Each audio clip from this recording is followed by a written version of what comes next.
Cher Philippe, merci de ton accueil ici. Mesdames et messieurs les élus, mesdames et messieurs, je souhaite tout d'abord remercier Patrick pour ses mots d'introduction. Chère Valérie, c'est toi qui es à l'origine du groupe d'études sur les chrétiens d'Orient à l'Assemblée nationale, groupe que j'ai la joie de co-présider aujourd'hui, 8 ans après sa création en 2014. Si l'on remonte en 2013, pardon pour ce rappel historique, mais je pense qu'il est utile, c'est en effet à la suite de ta ténacité que le groupe s'est créé. À ce moment-là, la situation des chrétiens en Orient, et plus particulièrement en Syrie et en Irak, l'avancée des rebelles djihadistes de l'État islamique d'Irak et au Levant, rendait cruciale la création du groupe d'études qui pouvait permettre aux parlementaires de se saisir au quotidien et de manière pérenne de la situation des chrétiens pourchassés, persécutés et menacés de disparition en Orient.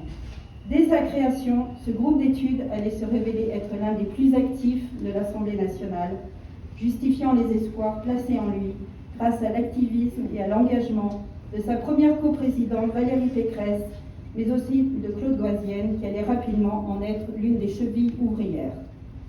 Le groupe d'études a ainsi toujours organisé de nombreuses auditions et présentations à Paris, ainsi que de multiples déplacements au Proche-Orient ou au Caucase, afin de garder une connaissance précise et fine de ce qui se passe dans la région. J'en suis aujourd'hui la coprésidente depuis 2020, ayant succédé à Claude Goisienne dans les circonstances très douloureuses que vous connaissez, et je cherche moi aussi à faire en sorte que la France reste engagée sur ces questions cruciales. Nous sommes toujours l'un des groupes les plus actifs à l'Assemblée, et à titre d'illustration, j'ai organisé notre dernier déplacement en Syrie fin 2021, durant lequel nous avons pu rencontrer les communautés locales ainsi que des organisations caritatives présentes dans ce pays.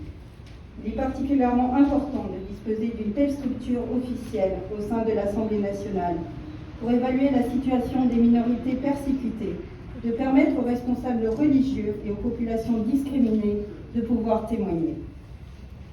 Nous disposons là d'un outil particulièrement précieux et utile. Il faut pérenniser, bien sûr. Mais la fidélité de Valérie à la cause des chrétiens d'Orient ne s'est pas évanouie avec la fin de ses mandats parlementaires.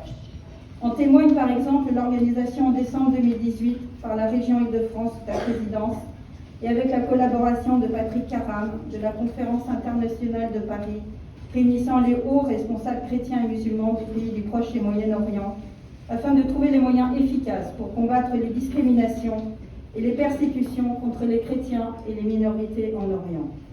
En tant que coprésidente aujourd'hui du groupe d'études sur les chrétiens d'Orient à l'Assemblée nationale, je ressens donc une immense gratitude vis-à-vis de mes deux prédécesseurs, Valérie tout d'abord, puis Claude Goisienne, créateur par ailleurs de l'association des mairies avec les chrétiens d'Orient.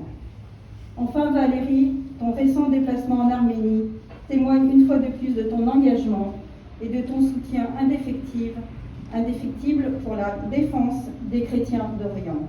Je vous remercie.